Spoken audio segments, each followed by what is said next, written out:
السلام عليكم ورحمة الله وبركاته. كل مهنة بيمتهنها الناس على كوكب الأرض مهمة جدا مهما كانت صغيرة، واختفائها هيؤدي إلى كوارث.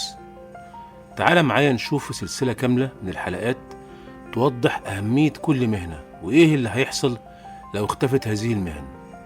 بس في الأول اشترك في القناة وفعل الجرس علشان تقدر تتابع هذه السلسلة.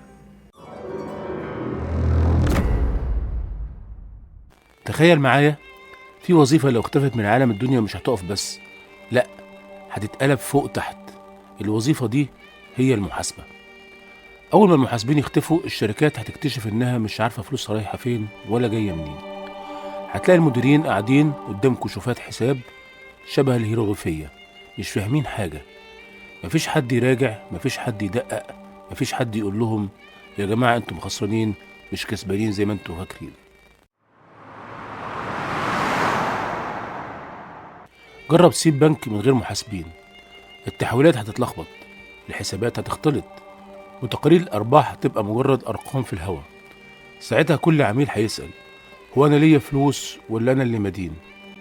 الشركات الكبيرة هتتشل حرفيا، المستثمرين هيهربوا لأن مفيش حد يطلع لهم قوائم مالية ولا يضمن لهم إن الشركة ماشية صح. والحكومات هتدور على الناس اللي كانوا بيحسبوا الضرايب ويكتشف إنهم اختفوا كمان. المرتبات ممكن تتصرف غلط، ناس تاخد زيادة بالصدفة وناس راتبها يتنسى، لأن مفيش حد ماسك نظام الرواتب ولا مسجل مستحقات.